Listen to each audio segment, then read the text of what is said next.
एक तरफ नरेंद्र मोदी जी कह रहे हैं कि हम 400 पार जाने वाले हैं, तो दूसरी तरफ राहुल गांधी कह रहे हैं कि 100 पार तो हम लोग जाएंगे नहीं, तो आप 400 पार कैसे जा सकते हैं। जैसे एक यूनिवर्सिटी में कोई बच्चा टॉप कर जाता है और दूसरा बच्चा फेल कर जाता है, तो उसे भरोसा ही नहीं होता है कि 99.99% मार्क्स भी आता है।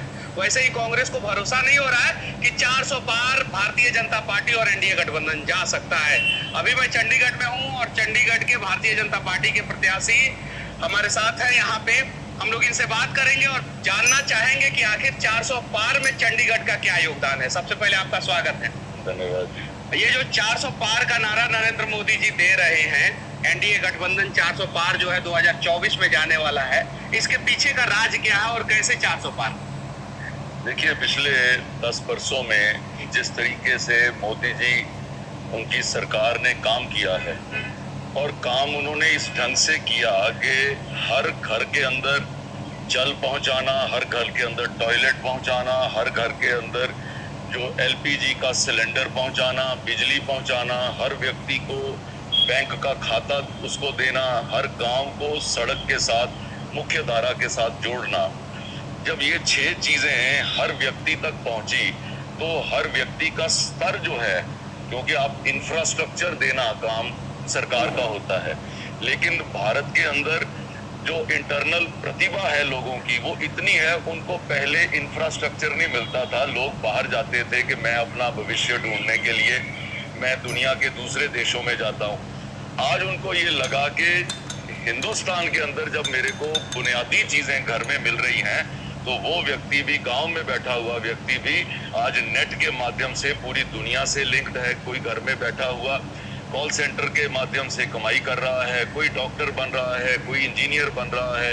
आपने देखा होगा कि एक वर्ल्ड ऑर्गेनाइजेशन ने इंडिया पे रिसर्च करके कहा 25 करोड़ लोगों को गरीबी रेखा से ऊपर किया है, और ये पहली बार हुआ है किसी देश ने दुनिया के अंदर ऐसा अजूबा करके दिखाया है। इसकी वजह से जब आप गरीब, किसान, युवा, महिला, आप जब इनकी सेवा में काम करते हैं, तो ये लोग जब आगे बढ़ते हैं तो पूरा देश आगे बढ़ता है।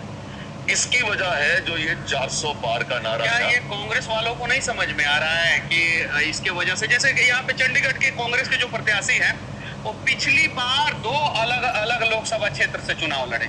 जिस लोकसभा क्षेत्र से चुनाव लड़ते हैं, अगला 5 साल तक वो दिखते नहीं है, भूत हो जाते हैं। हमारे यहाँ भूत एक कहावत है, जो होता है लेकिन दिखता नहीं है। वैसे ही कांग्रेस के प्रत्याशी जो यहाँ पे चंडीगढ़ में खड़े हैं आपके विरोध में, वो 2 बार अलग अलग लोकसभा क्षेत्र से खड़े हुए, दोनों बार वहां के लिए भूत हो गए।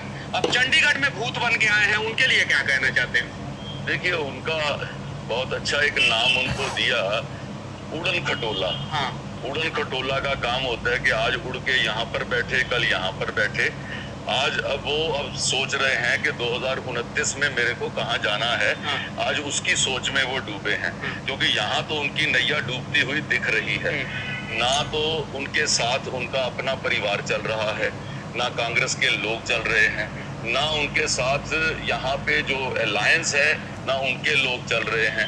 वही अपने जो पुराने लोग जो हैं 50 लोगों के साथ लेकर वो सब जगह पर वो अपनी शक्ल दिखा रहे हैं, लेकिन जनता का सपोर्ट उनको बिल्कुल नहीं मिल रहा। आपके ऊपर कितना दबाव है? क्योंकि सुने हैं कि आपके पिताजी जो है बहुत बड़े नेता थे यहाँ के और डिप्टी सीएम भी रह चुके हैं। उनका एक बहुत बड़ा ऑरा था, बहुत बड़े सोशल वर्कर थे, और ये भी कहा जाता है कि हरियाणा, पंजाब और चंडीगढ़ में कोई भी ऐसा विपक्ष या पक्ष का नेता नहीं था जो उनकी बात को नहीं मानता हो। उनकी बातों को कोई काटता नहीं था।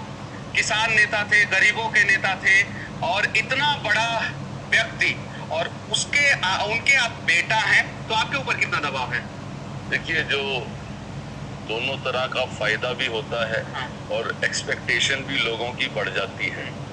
पिताजी के साथ उनकी उंगली पकड़कर हमने लोगों के साथ रहना सीखा, लोगों की बातों को समझना सीखा। जब वो जेल में थे 19 महीने, तो ये देखा कि किस तरीके से विपरीत परिस्थितियों के अंदर भी अपना ढाढ़स जो है उसको बंधा कर रखना। तो ये सब कुछ हमने उनसे सीखा।